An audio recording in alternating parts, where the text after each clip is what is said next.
Radio Laser.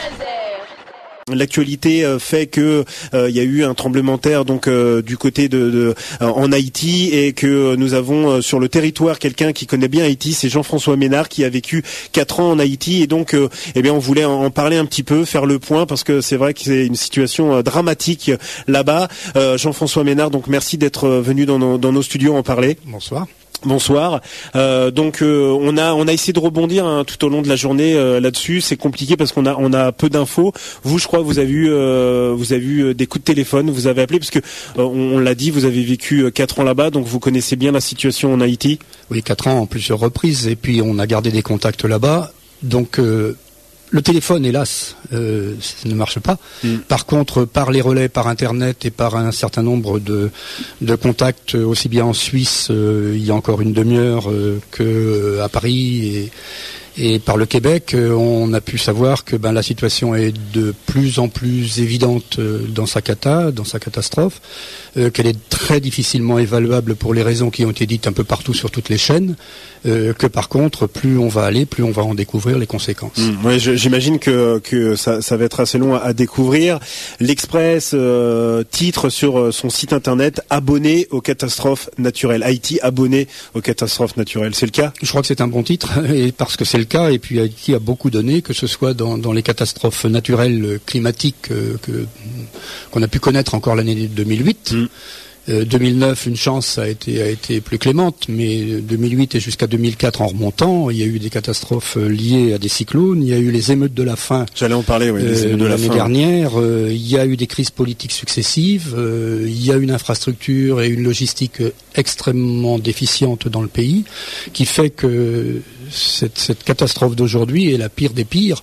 Et comme on avait tout à l'heure au téléphone quelqu'un qui nous disait le pire vient d'arriver, mais le plus pire va nous arriver, parce que c'est l'après. C'est l'après, pour les survivants. Parce que quand on pense à Haïti, malheureusement, je vais vous donner quelques mots, vous allez me dire si je me trompe ou pas. Quand on pense à Haïti, on pense tout de suite pauvreté, et on pense corruption aussi. On passe pauvreté, on passe corruption, puisque corruption, Haïti est classé par l'Observatoire dans les pays les plus corrompus au niveau international. Au niveau pauvreté, c'est le 149e sur les 172 qui sont aussi repérés au niveau de la qualité de vie. Donc oui, on a ces deux paramètres-là. Ceci dit,